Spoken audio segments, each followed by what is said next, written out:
Madam President, Madam President, Excellencies, ladies and gentlemen, Namaskar from the people of Bharat. We are gathered here 8 decades since the founding of this unique body. The UN Charter calls on us not just to prevent war, but to build peace. Not just to defend rights, but to uphold the dignity of every human being. It challenges us to stand as good neighbors, uniting our strength so that generations to come inherit a world of justice, of progress, and of lasting freedom. Madam President, forces unleashed by history since the founding of the UN propelled this body forward.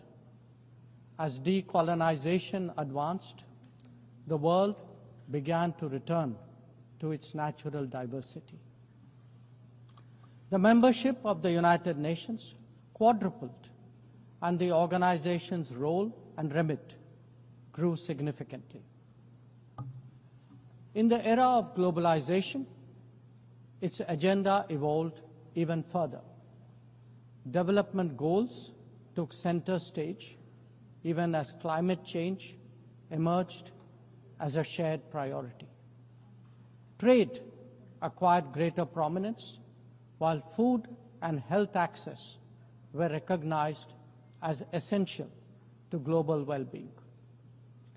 Where security was concerned, the UN undertook peacekeeping operations and promoted disarmament discussions. As a result, the UN became a natural platform to debate key global issues. Madam President, we must ask ourselves today, how has the UN lived up to expectations? And just look at the state of the world. There are 2 significant conflicts underway, one in Ukraine and the other in the Middle East, West Asia. Innumerable other hotspots don't even make the news. The slow progress of the SDG Agenda 2030 presents a sorry picture. On climate change, the reality is of recirculated commitments and creative accounting. If climate action itself is questioned, what hope is there for climate justice? When a once-in-a-century pandemic hits us, we saw open discrimination in access to vaccines and to travel. Energy and food security have been the first casualties of conflict and disruption, especially since 2022.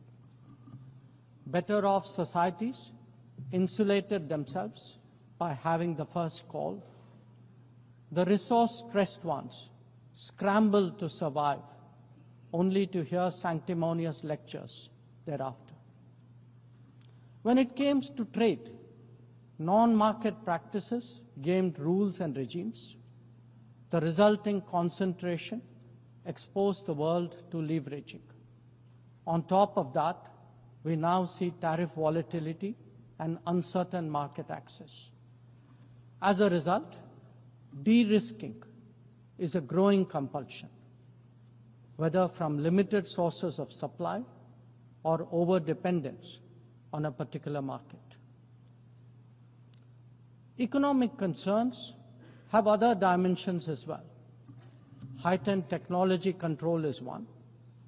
The grip on supply chains and critical minerals is another. The shaping of connectivity is no less sensitive. Protection of key sea lanes has become a challenge. Restricting the evolution of a global workplace is an issue. Each makes a compelling case for more international cooperation, not less. But are we really headed in that direction? And where has the UN actually made a difference? Madam President, As members of the UN, we meet here as sovereign equals. That is not a formalism, but a recognition of the inherent diversity of our world. Understandably, we have different history, traditions, heritage, and culture. For them to coexist, for them to enrich each other, it is imperative that we foster understanding and respect.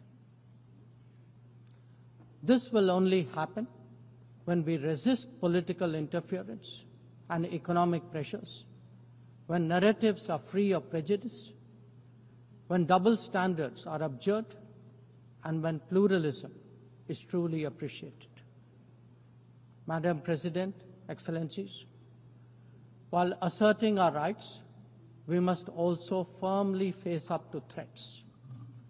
Countering terrorism is a particular priority because it synthesizes bigotry, violence, intolerance, and fear.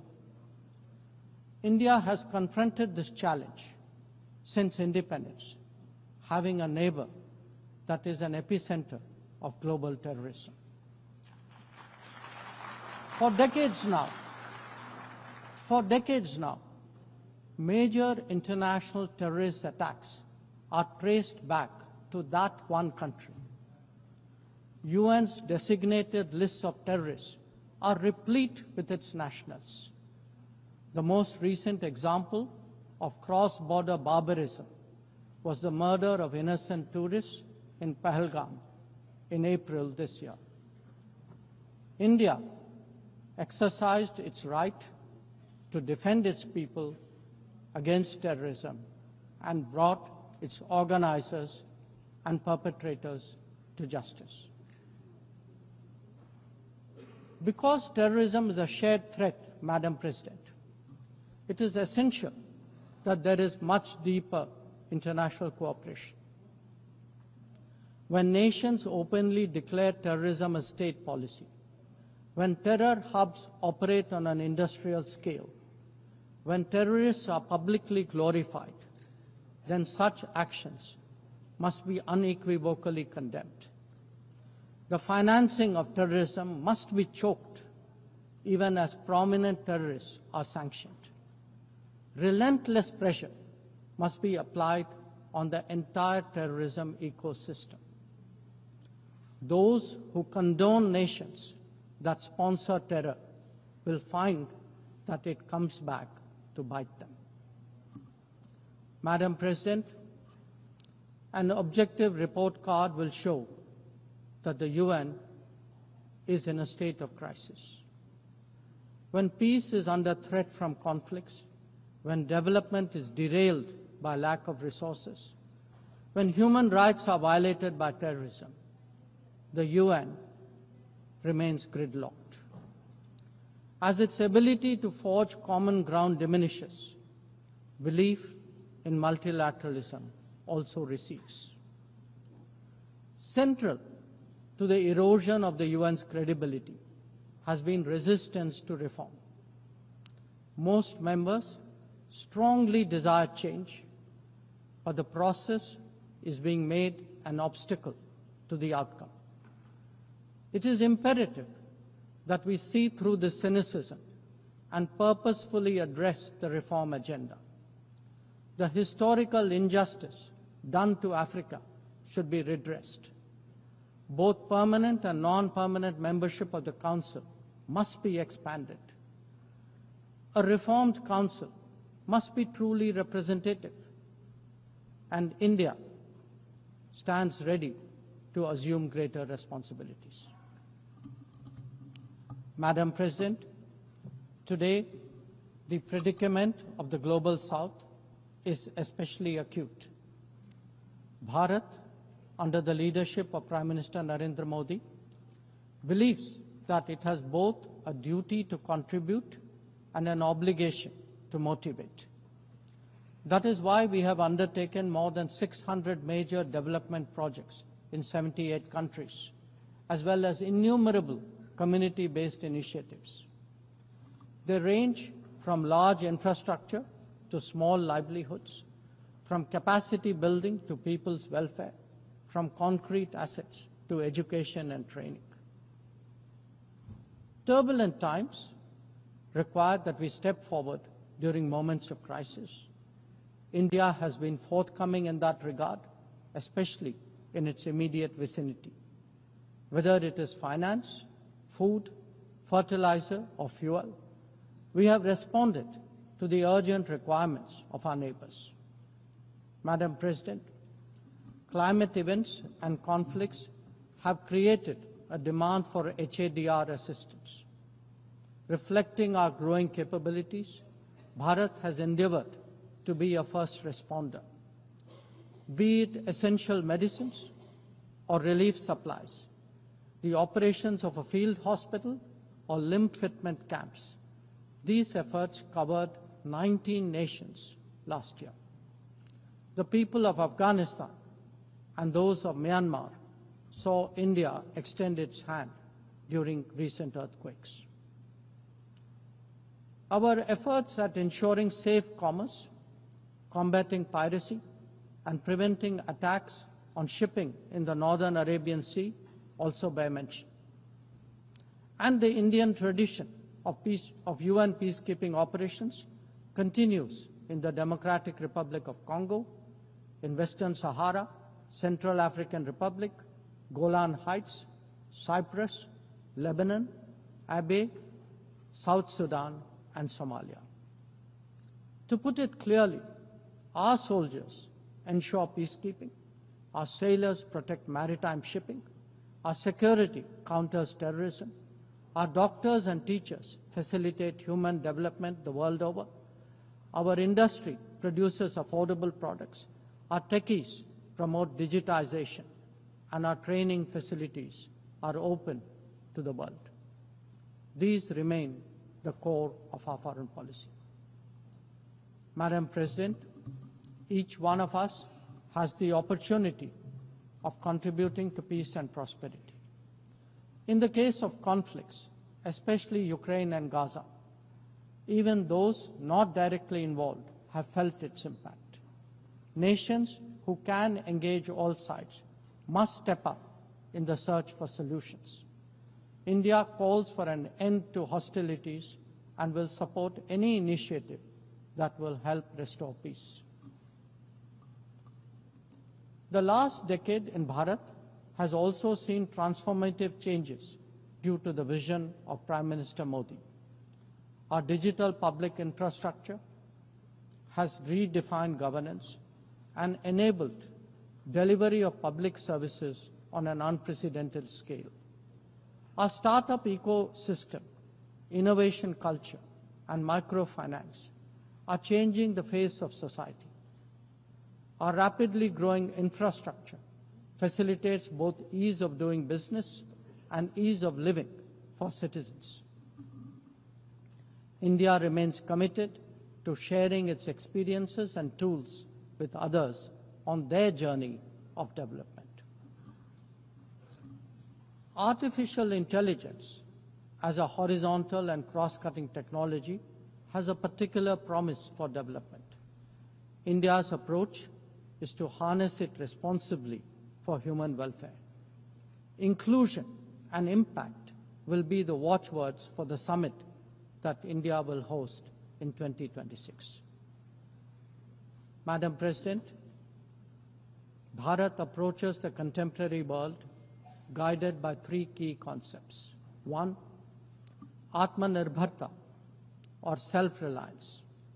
That means developing our own capabilities, building our own strengths, and nurturing our own talent.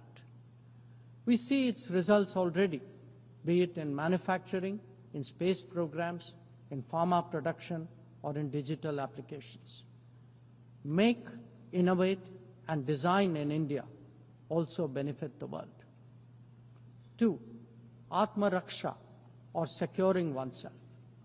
We remain determined to protect our people and secure their interests at home and abroad. That means zero tolerance for terrorism, robust defense of our borders, forging partnerships beyond, and assisting our community abroad. And 3, Atma Vishwas, or self-confidence. As the most populous nation, as a civilizational state, as a rapidly growing major economy, we are confident about who we are and what we will be. Bharat will always maintain its freedom of choice and will always be a voice of the Global South. Madam President, these are certainly challenging times for the international community. Many of our assumptions and expectations no longer hold. In such circumstances, it is imperative to stay strong, to hold firm, and to deepen friendships. International cooperation must prevail because islands of prosperity cannot flourish in an ocean of turbulence. A world order requires common purpose, as it does empathy for others. That is where we look to the United Nations. Madam President, every member who can make this world a better place must have the opportunity to do their utmost. And for that to happen, reformed multilateralism is the obvious way. The 9th decade of the UN must be one of leadership and hope. Bharat will do its fair share and more. I thank you.